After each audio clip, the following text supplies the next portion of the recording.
As President Trump continues his federal takeover of D.C., we're hearing from one of our neighbors on his thoughts of the president's actions.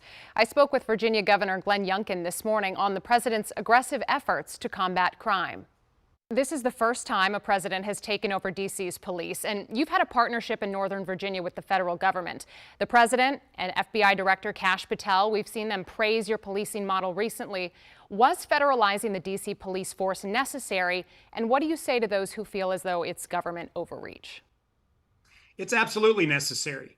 Washington, D.C., our nation's capital, is extremely dangerous. People don't feel safe. People who live there, people who work there, and people who visit there from all over the country and all over the world. And therefore, making Washington, D.C. safe is critical to America.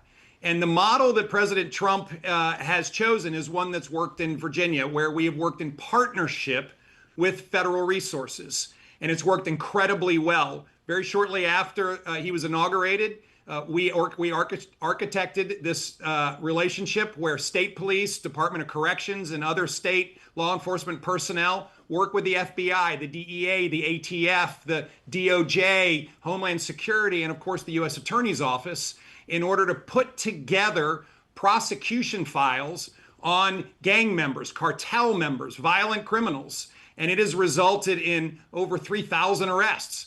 This has worked, and Virginia is safer because of it.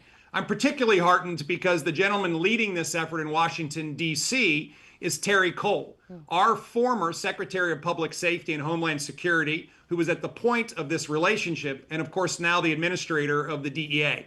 I think this will make D.C. safer. It will make Washington more accessible. And I think it's the right thing to get crime down, not just in D.C., but we've got to work collaboratively to get crime down across the country.